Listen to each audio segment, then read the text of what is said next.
5 milyon turist ve 20 milyar dolar turizm geliri hedefiyle son süratle çalışıyor.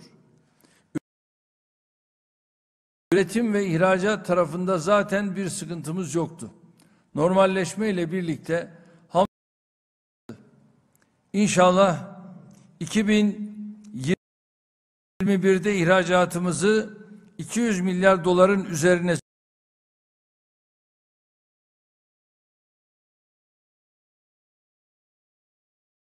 çıkartarak tüm zamanların rekorunu kıracağız.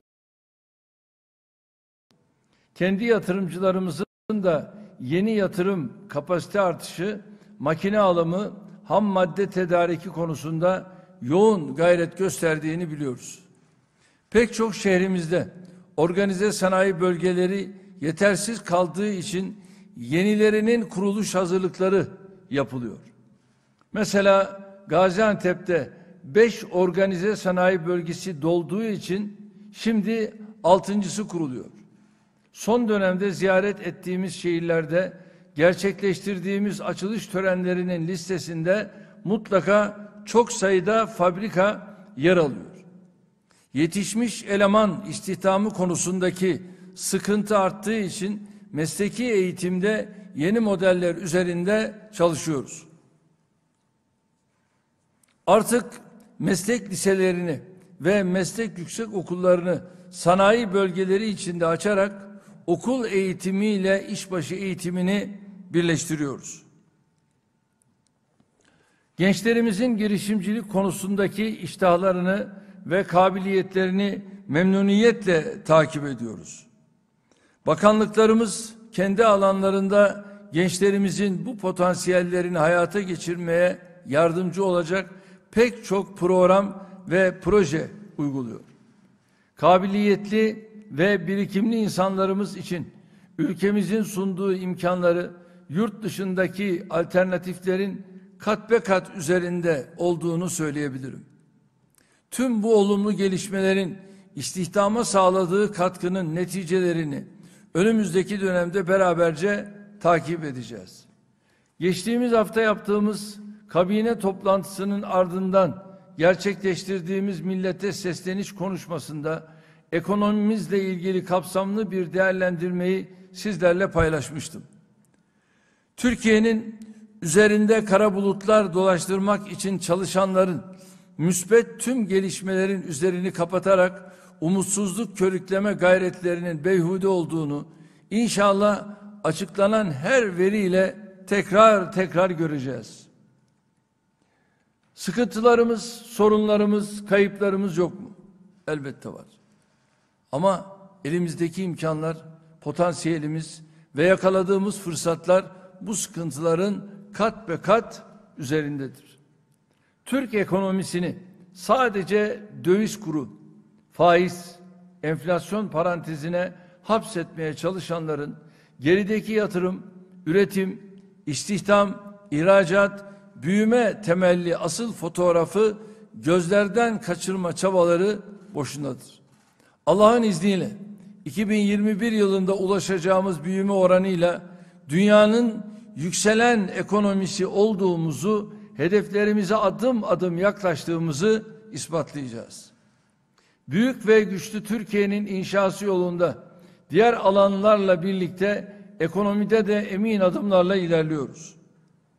Vatandaşlarımızın salgın döneminde yaşadıkları kayıpları ve çektikleri sıkıntıları telafi etmek için bugüne kadar pek çok destek ve teşvik programını hayata geçirmiştik. Önümüzdeki dönemde de ihtiyaç olması halinde bu adımları sürdürmekte kararlıyız. Küresel yönetim ve ekonomi sisteminin yeni baştan yapılandığı şu süreçte Türkiye'yi hak ettiği yere getirmek için son 2 asrın en önemli fırsatını yakalamış durumdayız. Sürekli altını çizdiğimiz 2023 hedefleri ve 2053 vizyonu Türkiye için sıradan siyasi söylemler değil, tarihi bir kavşak noktasının ifadesidir.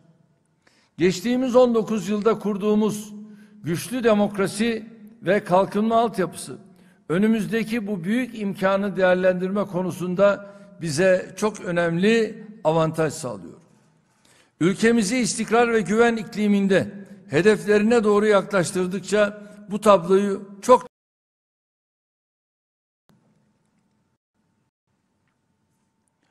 bugüne kadar pek çok önemli siyasi, sosyal, ekonomik, güvenlik ve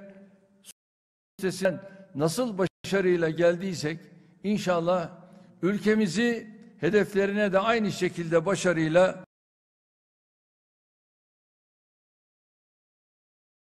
milletimizin umutlarını kırmak, ülkemizi demokrasi ve kalkınma çizgisinden uzaklaştırmak için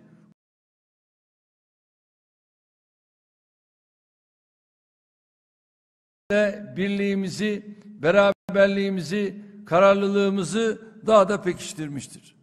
Artık Türkiye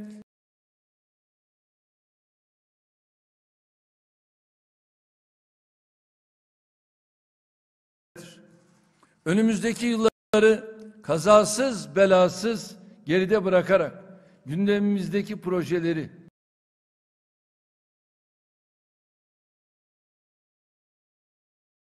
tamamen inşa etmiş olacağız. İşte o güne kadar durmadan, duraksamadan, azimle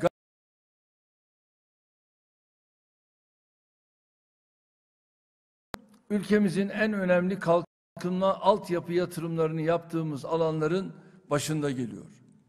Geçtiğimiz 19 yılda bu alanda toplamda 1 trilyon 104 milyar lirayı aşan yatırım gerçekleştirilmiştir.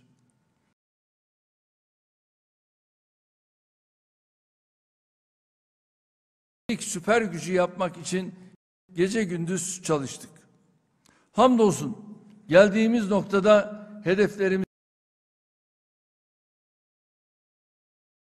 6.100 kilometreden 28.200 kilometreye, otoyol uzunluğumuzu 1.714 kilometreden 3.532 kilometreye çıkardık. Bu yollar üzerinde uzunluğu 567 kilometreyi bulan 364 yeni tünel, yine uzunluğu 396 kilometreyi bulan 567 yeni köprü ve viyadük inşa ettik. Demir yollarında, hava yollarında ve deniz yollarında da benzer atılımları hayata geçirdik. Ülkemizi küresel bir lojistik merkezi haline getirerek dünyanın en büyük 10 ekonomisi arasında yer almamızı sağlayacak çalışmaları kararlılıkla sürdürüyoruz. Ulaştırma projelerimizi devreye alırken farklı yatırım modelleri kullanıyoruz. Bazılarını doğrudan kamu kaynaklarıyla, bazılarını da kamu özel sektör işbirliğiyle yapıyoruz. Ankara-Niğde otoyolu, kamu özel sektör işbirliğiyle milletimizin hizmetine sunduğumuz yatırımlardan biridir.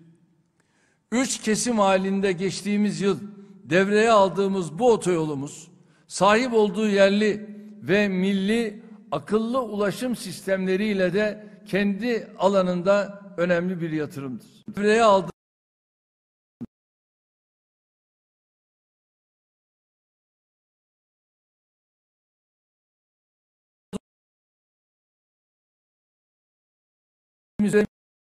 çıkabilecek her duruma karşı hazırlıklı olmalarını sağlıyor. Bu projenin hizmete girmesiyle ülkemiz Edirne'den Şanlıurfa'ya 1230 kilometre uzunluğunda kesintisiz ulaşım yapılabilen bir projenin hizmeti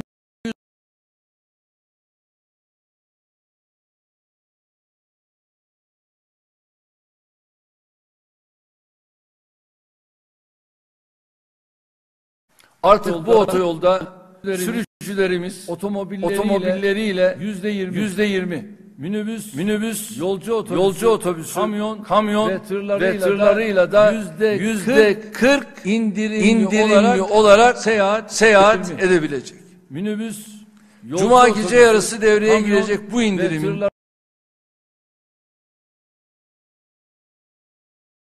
hayırlı olmasını diliyorum. Karayolu Köprülerde bayram vesilesiyle uygulanacak ücretsiz geçişler de Cuma gece yarısı başlayacaktır. Diğer yandan tamamlanan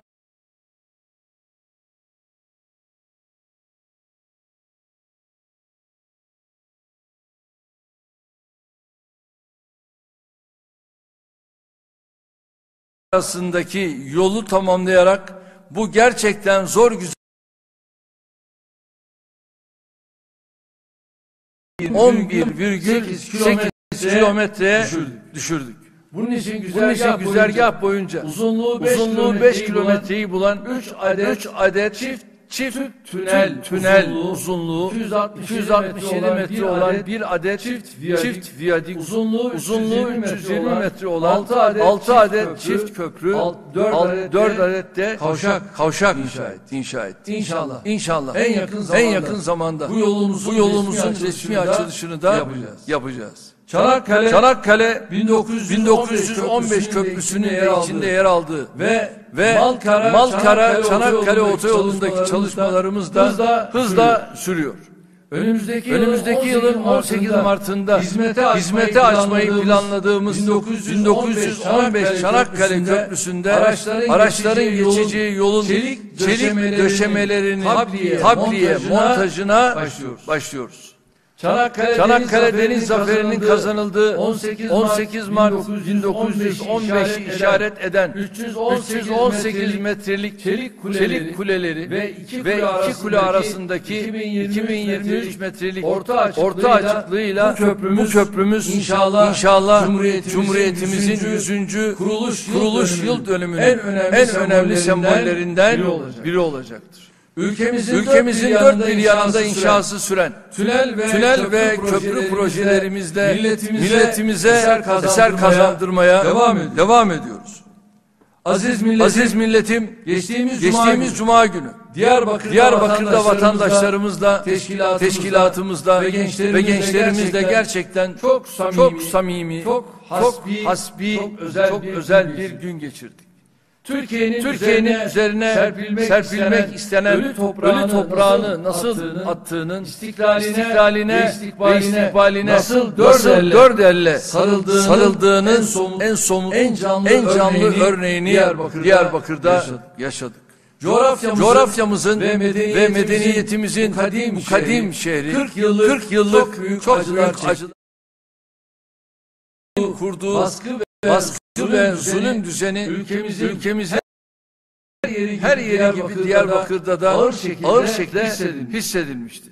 İşte bu dönemin sembollerinden olan Diyarbakır cezaevinin hem geçmişin bir kesitinin muhafaza edildiği hem gençlerimizin umutlarını ve heyecanlarının yaşatıldığı bir kültür merkezine dönüştürme kararı aldık.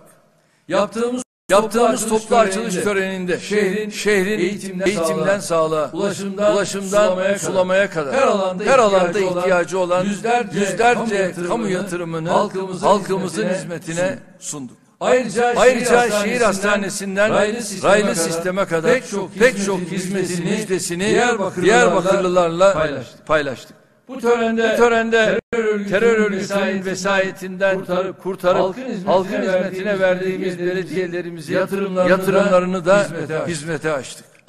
Aynı şekilde tekstil organize sanayi ve organize bölgesinde inşa edilen 30 yeni fabrikanın resmi açılışını gerçekleştirerek şehrimizin gelişme ve kalkınma hamlesinin sevincine ortak olduk. Bu vesile Diyarbakırlı kardeşlerimizle şöyle geçmişten bugüne yaşananların hasbihalini de yaptık. Bir dönem ülkemizin ilk sanayi şehri arasında yer alan Diyarbakır'ın nasıl olup da geri kalmışlık batağına saplandığından başlayıp çözüm sürecine kadar uzanan kapsamlı bir değerlendirmeyi oradaki vatandaşlarımızla ve tüm milletimizle paylaştık. Terör örgütünün Kürt kardeşlerimizin sadece değerlerine savaş açmakla kalmayıp gözlerinin nuru erkek ve kız çocuklarını nasıl kendileri